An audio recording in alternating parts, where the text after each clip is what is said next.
Hi குட்டீஸ், இன்னைக்கு தமிழ் சிறுகதைகளில் நம்ம பார்க்க போகிறது விவசாயி மகன் கழுதை ஈசாப் கதை. ஒரு முறை விவசாயி ஒருவர் தன்னுடைய கழுதையை விற்றுவிட தீர்மானித்தார்.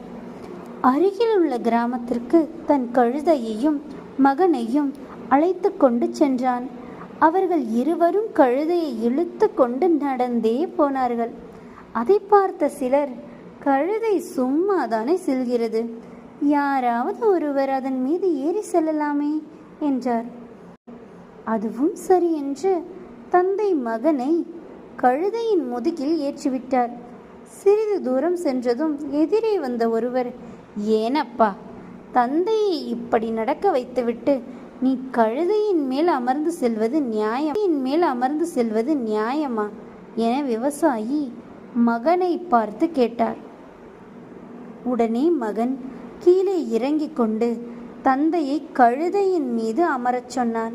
தந்தையும் அவ்வாறே செய்தார். இன்னும் சிறிது தூரம் பயணித்த பிறகு இன்னொருத்தர் தந்தையை பார்த்து கடிந்து கொண்டார்.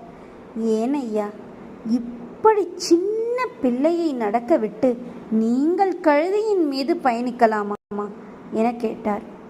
தந்தையும் மகனும், ஆளாளுக்கு இப்படி சொல்கிறார்களே, என்ன செய்வது என பலவாறு யோசித்து முடிவில் இருவருமே கழுதையின் முதுகில் ஏறி செல்வோம் என ஏறிக்கொண்டனர்.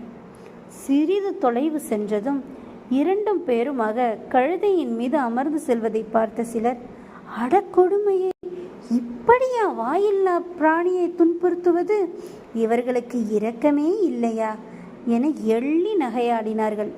அவர்கள் பேச்சை கேட்டவுடன் விவசாயிக்கு மிகவும் கோபம் ஏற்பட்டது. உடனே இருவரும் கழுதையின் மீதிருந்து கீழே குதித்தனர். மனம் குழம்பி போன தந்தையும் மகனும் கழுதையை தூக்கி கொண்டு செல்வதுதான் சிறந்தது என்று இருவரும் தீர்மானித்தார்கள். மிகவும் சிரமப்பட்டு கழுதையின் கால்களை கட்டிய பிறகு ஒரு கொம்பில் அதை கட்டி அதை தோளில் தூக்கி வைத்து கொண்டு அவர்கள் இருவரும் தொடர்ந்து நடந்தனர். கிராமத்தை அடைவதற்கு முன்னர் ஆற்றின் மீது ஒரு பாலத்தை அவர்கள் கடக்க நேரிட்டது. விவசாயியும் மகனும் மிகவும் சிரமப்பட்டு கழுதையை தூக்கி கொண்டு வரும் வினோத காட்சியை ஆற்றுக்கு அக்கறையில் இருந்த குழந்தைகள் பார்த்து கை கொட்டி சிரித்தனர். பெரிய சத்தத்தை கேட்டு பயந்து போன கழுதை துள்ளி குதிக்க ஆரம்பித்தது.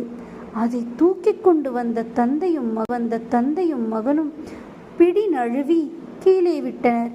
அந்த பரிதாப கழுதை ஆற்று நீரில் தூக்கி எறியப்பட்டது. கால்கள் கட்டப்பட்டிருந்ததால் அதனால் நீந்தவும் முடியவில்லை. அது இறக்கவும் நேரிட்டது. இப்படி சுயமாக சிந்தித்து முடிவெடுக்காமல் அடுத்தவர் சொல்வதை கேட்டால் தங்களுக்கு அடிபட்டதோடு கழுதையும் இறந்து போய்விட்டதே என கவலை.